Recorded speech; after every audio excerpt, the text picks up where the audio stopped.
ताड़म नमो सिद्धाड़म नमो आयरियाड़म नमो वज्रायाड़म नमो लोये सब साउड़म।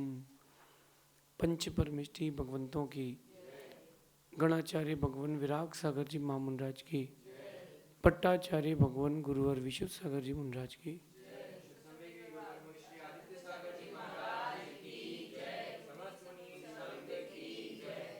या हम सभी अपने जीवन में सुख और गुणों की अभिवृद्धि के लिए नीति के विषयों का श्रवण कर रहे हैं। नीतिकार हमें सिखाते हैं कि जीवन के जो बहुमूल्य गुण हैं उन्हें हमें संभाल कर रखना चाहिए। जैसे एक सुबह सुबह अखबार आता है आपके घर पर, वो इतना बहुमूल्य नहीं रहता तो आप उसको यूं ही कहीं भी रख देते हो, लेकिन जो आपके घर की रजिस्ट्री है, स्टाम्प ड्यूटी में जो लिखा हुआ है, अथवा जो घर में रखे हुए नोट हैं, कागज़ हैं, उनको बड़ा संभाल के रखते हो। किसी की वसीयत है, चेकबुक है, इन कागज़ों को बड़ा संभाल के रखते हो। कागज़ दोनों ही हैं, कागज़ दोनों ही हैं, लेकिन कागज़ कागज़ होने पर भी दोनों की कीमत में बहुत अंतर है। कुछ शब्द, कुछ चीज़ें ऐसी होती हैं जिनको जीवन में संजो के रखना चाहिए। कुछ क्रियाएं ऐसी होती हैं, कुछ भाव ऐसे होते हैं जिनको बिखरने नहीं देना चाहिए। उनमें से एक गुण है, एक स्वभाव है खुश रहना, प्रसन्न रहना। एक बहुत आवश्यक अंग है आपके जीवन का। हर वक्त जब भगवान के द्वारे जब लोग जाते हैं तो एक ही बात मांगते हैं, भगवान हम सुखी हो जाएं, भगवान हम संपत्तिशाली हो जाएं, भगवान हमें कोई दुख ना मिले। लेकिन देखो, मांगने पर भी कुछ मिल नहीं रहा। ऐसा क्यों हो रहा है? क्योंकि गलत चीज की मांग की जा रही है। मांग जो की जा रही है वो गलत चीज की जा रही है। ये जो कली युग है, कली काल है, इसमें दुख मिलेगा, तो भगवान से ये मत मांगो कि मुझे सुख मिले, ये मांगो कि मुझे दुख सहन करने की शक्ति मिले। क्योंकि सुख मिलेगा तो मिलेगा, लेकिन दुख सहन करने की शक्ति मिल गई तो दुखों में भी सुख मिलेगा। इसलिए प्रयास ये करें कि प्रसन्न रहना सीखें। परिस्थितियां कोई भी हों, अपनी मनस्थिति को गुड वेल डेवलप्ड रखें, प्लीसेंट रखें, अकारण खुश रहना सीखें। सिर्फ मुस्कुराएं, दांत नहीं दिखाना। किसी व्यक्ति पर अपन को पॉइंट आउट करके, कटाक्ष करके हंसना नहीं है। किसी व्यक्ति को अपन को किसी भी परिस्थिति में एक व्यंग्यात्मक प्रकार से मजाक उड़ा करके भी हंसना नहीं है। प्रसन्न रहें। अपने आपके चेहरे पर एक स्मित, छोटी सी प्रसन्नता हमेशा रहे। आज सुबह आहार के बाद एक श्रावक कह रहा था, बोले मैं 20 किलोमीटर दूर से सिर्फ आपके चेहरे की मुस्कुराहट देखने आया हूँ। बोले आप थोड़ा सा मुस्कुरा दीजिए, मैं जा रहा हूँ। मैं सोच रहा था सामायिक में कि वो इतनी दूर तक क्या देखने आया जो उसके पास नहीं है।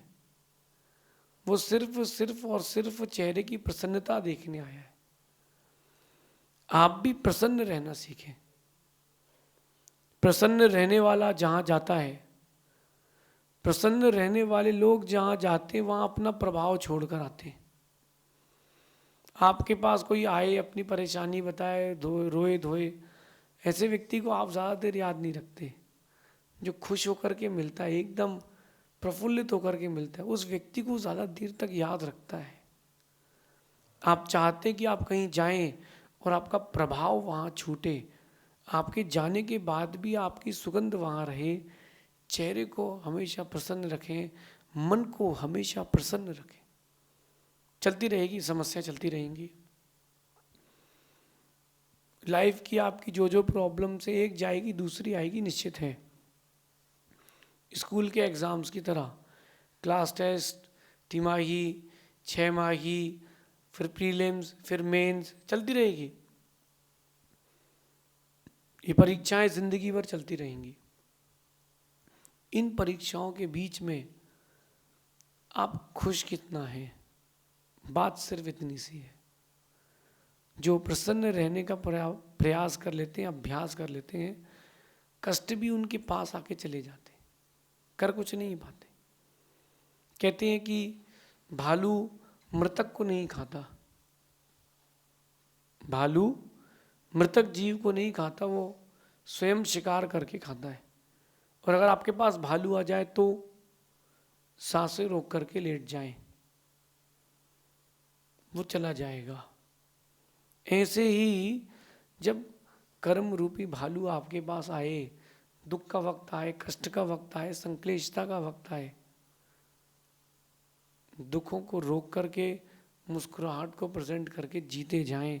वो जो उदय में आया है वो जल्दी चला जाएगा। एक व्यक्ति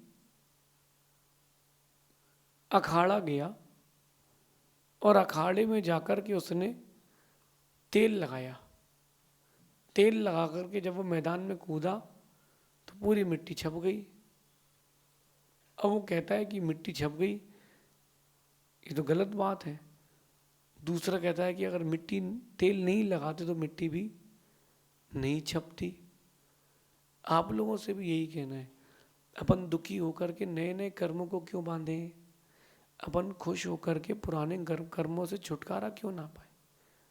अगर आप चाहते हैं कि आपकी पर्सनालिटी को लोग बाद में भी याद करें, जहाँ आप जाओ वहाँ इंतज़ार हो और जहाँ से जाओ वहाँ याद हो, तो ये करने के लिए आपको प्रसन्न रहना पड़ेगा। कठिन है, परिस्थितियाँ विपरीत रहती हैं, मौसम विपरीत रहता है, लोग विपरीत मिल जाते हैं, कई बार अपना मन भी खराब रहता है, बहुत सारी चीज़ें होती हैं।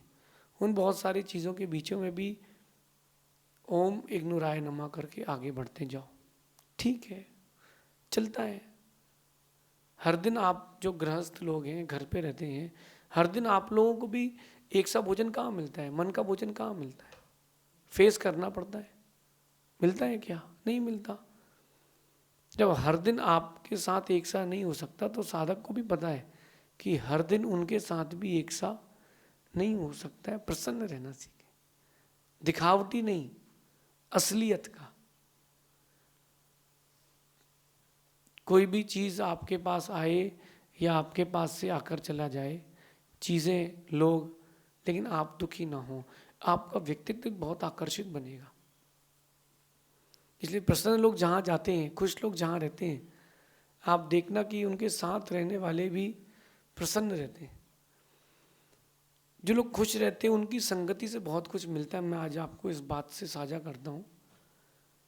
जो लोग प्रसन्न रहते हैं, बिना किसी कारण के स्ट्रेस फ्री रहते हैं, कितने ही वर्कलोड हो जाएगा, पुरुषार्थ बंद नहीं करते, अपने पुरुषार्थ को बंद नहीं करते, लेकिन अपनी प्रसन्नता में कमी भी नहीं लाते। जो ऐसे लोग होते हैं, ऐसे लोग, जो ऐसे लोगों की संगति होती है, उत्साहित करती है।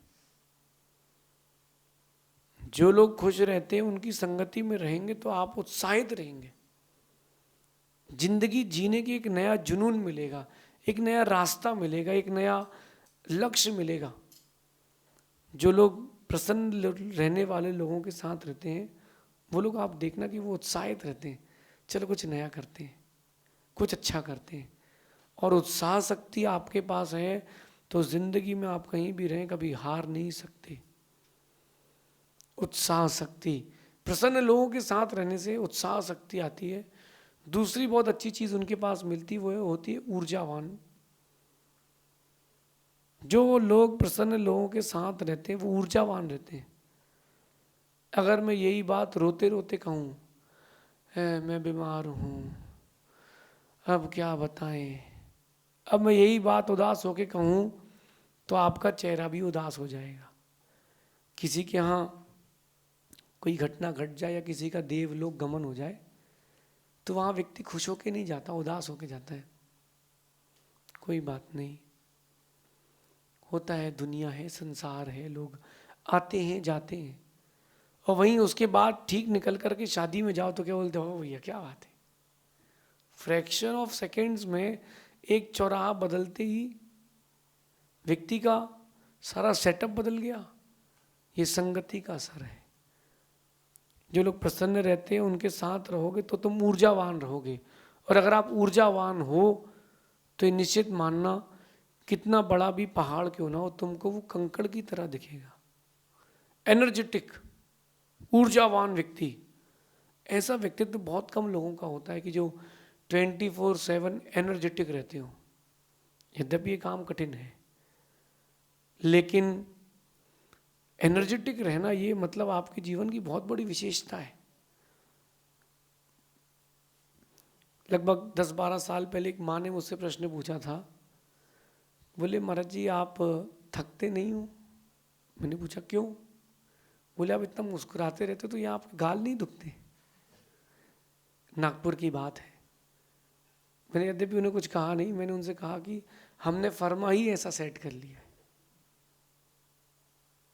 देखो आप, वो हमारी मुस्कुराहट देख करके ऊर्जा लेकर के गए, तो अगर आप ऊर्जावान बनना चाहते हो तो जो प्रसन्न रहते हैं उनके साथ रहो, या आप स्वयं प्रसन्न रहो तो स्वयं में भी आप ऊर्जावान रहोगे। व्यक्ति चाहे तो अपने जीवन का, अपने समय का सदुपयोग कर ले, चाहे तो दुरुपयोग कर ले।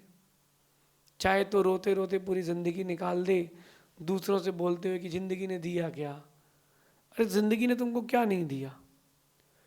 लोगों के पास घर नहीं, तुम्हारे पास घर है। लोग रोगी हैं, तुम निरोगी हो। लोग बदसूरत हैं, तुम सुंदर हो। तुम्हारे पास आंखें, लोगों के पास आंखें नहीं। बहुत कुछ दिया है जिंदगी ने आपको, लेकिन जो मिल जाता है ना उसकी कीमत नहीं होती। जो मिल जाता है उसकी कीमत नहीं होती, और जो होता नहीं उसके लिए लोग, व्यक्ति लालायत रहता है, उसके लिए पीछे भागता है। क्यों ना अपन अपनी जिंदगी को प्रसन्नता से जोड़ें, उत्साह और ऊर्जा से जोड़ें। जो लोग प्रसन्न रहते हैं वो लोग प्रसन्नता देते हैं। जिसके पास जो होता है वो वही तो देता है। मिठाई की दुकान जाओगे तो मिठाई मिलेगी। आप मिठाई की दुकान में जाओगे तो आपको मिठाई मिलेगी। सोने की दुकान में जाओगे तो आभूषण मिलेंगे। अगर कबाड़ी के यहाँ कोई जाता है, अगर कोई व्यक्ति कबाड़ी के यहाँ जाता है तो उसको कपड़ा नहीं मिलेगा। जिसके पास जो होता है वो वही देता है। इंग्लिश टीचर इंग्लिश पढ़ाएगा, मैथ्स टीचर मैथ्स पढ़ाएगा। तो जो प्रसन्न रहता है वो प्रसन्नता देता है, और इससे बड़ा वरदान कुछ नहीं है। आपको देख कर के लोग खुश हों और आप खुश रहें, सच मानना इस पंचम काल में, इस कलयुग में, इससे बड़ा कोई वरदान नहीं है। किसी ने मुझसे पूछा कि सुख और शांति में बड़ा क्या होता है? मैंने उससे पूछा तुम क्या चाहते हो? मैंने उससे पूछा, बोले सुख चाहता हूं। मैंने कहा इसलिए तुमको शांति नहीं मिल रही। सुख और शांति में शांति बड़ी है। एक तोता सोने के पिंजरे में है, उसके पास सोने की कटोरी है, उसमें काजू की खीर है, उसको रुच नहीं रही क्योंकि सुख तो है। शांति तो उसको डाल में बैठने से मिलती है। तो आपको अगर शांति चाहिए तो प्रसन्न रहना पड़ेगा, क्योंकि जो प्रसन्न रहते हैं उन्हीं के पास शांति आती है। दो बातें और देखी जाती हैं जो प्रसन्न लोगों के साथ मिलती है। एक होती है समृद्धि। समृद्धि, सुख समृद्धि मिलती है किसके साथ? जो लोग प्रसन्न रहते हैं उनके साथ। और उनके साथ रहने से एक फायदा, ये आखिरी फायदा ये होता है कि अच्छे लोगों से आप जुड़ जाते हो। ये जो दो और कारण बता रहा हूँ ये बहुत आपकी लाइफ के इंपॉर्टेंट लेसन है। सुख भी मिलता है, समृद्धि भी मिलती है, साथ में ऐसे लोग भी मिलते हैं जो आपको 24/7 एनर्जेटिक रखें, गुड रखें, पॉजिटिव रखें। ऐसे लोगों का मिलना भी बड़ा कठिन है, क्योंकि आजकल 99% लोग नेगेटिव हैं। वो चीज़ों को, नेगेटिव चीज़ों को पसंद करते हैं, नेगेटिव चीज़ों को लेते हैं। एक पिता ने अपनी बेटी से कहा कि बेटा तू अपनी जॉब छोड़ दे। उसकी जो बेटी थी वो पायलट थी। बोले पापा क्यों? बोले बेटा तू पायलट की जॉब छोड़ दे, आजकल बहुत सारे प्लेन क्रैश हो रहे हैं, और इतने सारे प्लेन क्रैश हो रहे हैं, और उन प्लेनों के क्रैश होने के कारण मुझे बड़ा डर रहता है। तो बेटी कहती पिताजी आप जिस बिस्तर पर बैठे उससे उठ जाइए। बोले क्यों? बोले 99-100% लोग बिस्तर में बैठ के ही मरते हैं। 99% 100% लोग बिस्तर में लेट के ही तो मरते हैं। बोले आप बिस्तर में बैठना बंद कर दीजिए। जो पॉजिटिव होता है वो पॉजिटिविटी देता है, जो नेगेटिव होता है वो नेगेटिविटी देता है। मन से प्रसन्न रहने वाले दिल के उदार हुआ करते हैं। इसलिए मैं आप सबसे कह रहा हूँ, खुश रहना सीखें, बनावटी नहीं, सहज। गर्मी लग रही है, ठीक है, ठंडी लग रही है, ठीक है, स्वास्थ्य ठीक नहीं है तो ठीक है, ज़्यादा से ज़्यादा क्या होगा, आखिरी निर्णय एक ही है, मृत्यु। इसके आगे तो कुछ नहीं होगा ना, इसके आगे क्या हो सकता है। आपने घर में कुछ काम किया और वो बिगड़ गया तो उसको ढांको मत, उसको बता दो, क्या होगा, घर के लोग डांटेंगे, अरे मारेंगे पीटेंगे, और क्या होगा, बात खत्म, फांसी भी तो नहीं चढ़ा देंगे ना। तो जो लोग खुश रहते हैं, मैंने देखा है उनको कि वो दिल के उदार रहते हैं, क्योंकि वो अपने पास चीज़ें कम रखते हैं, दूसरों को समृद्ध करके रखते हैं। तो या आपको समृद्ध होना हो तो खुश रहें, या फिर समृद्ध होना हो तो खुश रहने वाले लोगों के साथ रहें, क्योंकि प्रसन्न रहने के बहुत फायदे हैं और दुखी रहने के एक भी फायदा नहीं है, सिर्फ और सिर्फ नुकसान ही है। मैंने ये अनुभव किया है कि प्रसन्न रहने के बहुत फायदे हैं, लेकिन नुकसान एक भी नहीं है। खुश रहने वाले को बहुत कुछ मिलता है, लेकिन जाता कुछ नहीं है, और खुश रहने में कुछ खर्च नहीं होता है, मिलता बहुत कुछ है। आप खुश रहो तो आपके साथ वही वही लोग जुड़ते जाएंगे। ट्रेन में आपने देखा हो, कोई खाली बैठा हो तो, और उसके पास ताश हो, ताश की गड्डी हो, तो निकाल के बाहर रखता है, आजू बाजू वाले से पूछता है, भैया खेलोगे क्या, भैया खेलोगे क्या, चलो आओ एक खेलते, क्या खेलोगे आप, बोले रमी खेलेंगे, चलो आओ खेलते। देखा है आप लोगों ने, किया है। वहीं जो कोई भजन गाना पसंद करता है वो धीरे से गुनगुनाना चालू करता है, 2-4 लोग और आ जाते हैं। जो लोग दिन में भोजन करना पसंद करते हैं वो शाम को 5 बजे अपना टिफिन खोलते हैं, 2-4 लोग और आ जाते हैं। तो जो जो जैसा जैसा होता है उसको वैसे वैसे लोग मिलते जाते हैं। आप अच्छे लोगों से जुड़ना चाहते हो, खुश रहना सीखें। आप चाहते हो कि हमारे साथ हमेशा अच्छे लोग जुड़ के रहें, हम अच्छे लोगों से जुड़ के रखें, खुश रहना सीखें, प्रसन्न रहना सीखें। सीता हरण के बाद राम दुखी नहीं हुए थे, राम धैर्यवान थे, गंभीर थे, और उन्होंने किसी भी प्रकार से अपने चेहरे को उदास नहीं किया। उन्हें पता था कि समय खराब है, जिंदगी खराब नहीं है। आप लोग थोड़ी सी चीज़ें मन की नहीं होते हो, जिंदगी किसी काम की नहीं, जहर खा लो, जिंदगी किसी काम की नहीं, फांसी लगा लो, जिंदगी किसी काम की नहीं है, किसी नदी नाले में जाके कूद जाओ। नहीं, ये गलत है। खुश रहना सीखें। आप ऊर्जावान, उत्साहित, समृद्ध, सुखी ये जीवन चाहते हैं तो खुश रहना सीखें। प्रसन्न रहने के बहुत फायदे हैं, उदास रहने के बहुत नुकसान हैं। प्रसन्न रहने में कुछ खर्च नहीं होता, लेकिन मिलता बहुत कुछ है। ऐसा चिंतन अपने अंदर रखें। शेष अपन आगे देखेंगे। भगवान महावीर स्वामी की